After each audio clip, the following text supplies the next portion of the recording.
Hello everyone. Welcome to today's short podcast. Now let's find out together about what do long flights do to our bodies. From dehydration and muscle soreness to nausea and indigestion, the typical discomfort and pain can all be explained by unnatural conditions on long flights. If you've taken a long flight in a seat with limited recline recently, the discomfort of the experience is likely still painfully fresh. While airline seat size and pitch, aka legroom, have shrunk since the 1990s, time passengers spend in the air is noticeably increasing.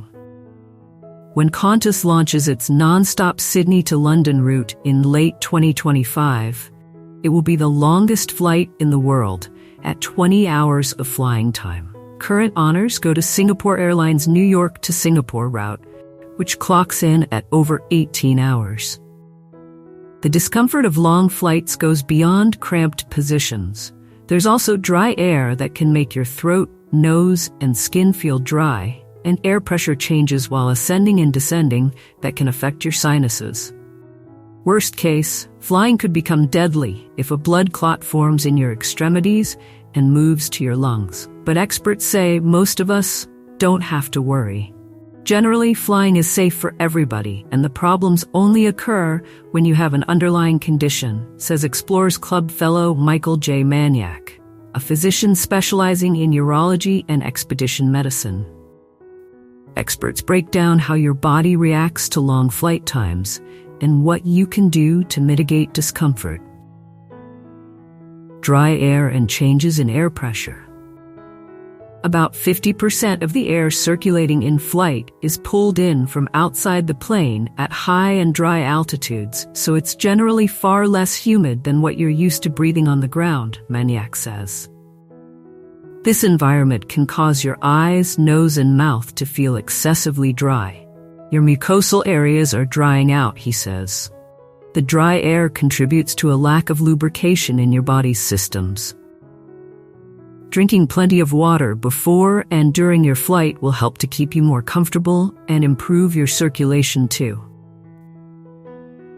And while some respiratory conditions like asthma can be exacerbated by cold, dry air, most people don't have to worry about symptoms beyond discomfort, Maniak adds.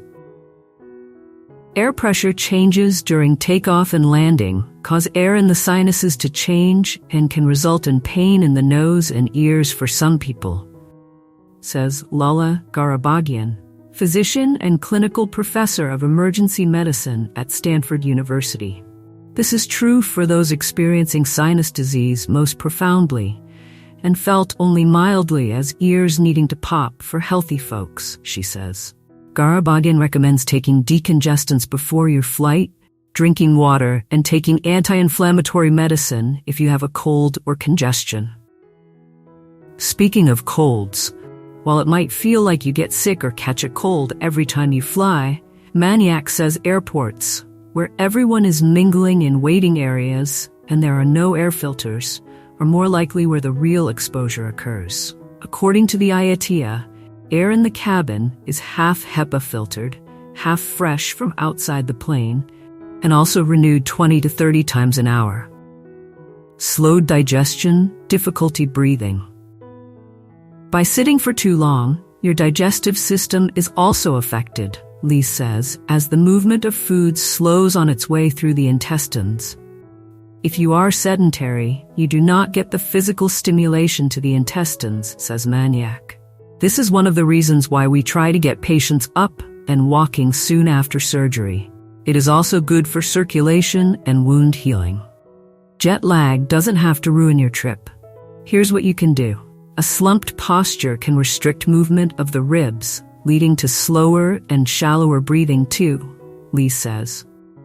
Shallow breathing can lead to decreased oxygen intake. This can cause foggy thinking, dizziness, and even fatigue. Gastric reflux can result from a slumped posture too, and has the potential to cause nausea, says Lees. Maniak says any potential nausea or motion sickness from turbulence tends to be short-lived, since pilots try to divert from turbulent areas as soon as possible. Motion sickness goes away almost immediately with stabilization of the environment, he says. Deep venous thrombosis and blood clots on planes. By far, the biggest risk to your body on a long-haul flight is something that can also affect you on the ground when you remain for too long in a restricted position. The worst thing is deep venous thrombosis, or getting a blood clot in the legs, Garabagian says. If a blood clot goes from your legs to your lungs, it can become a life-threatening problem. Signs of deep venous thrombosis include swelling, throbbing, or pain in one leg, says Maniak.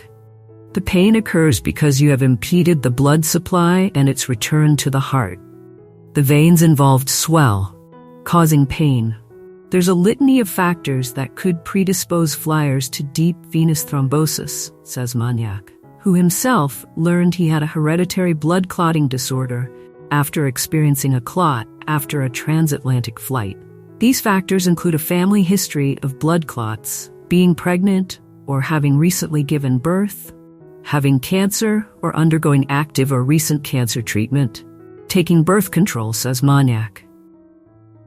Getting up to walk the aisles every hour or so during a flight, doing heel raises while at your seat, and wearing compression socks, which improve circulation in the legs, are a few of the things you can do to keep blood from pooling in your lower extremities on long flights, Maniak says.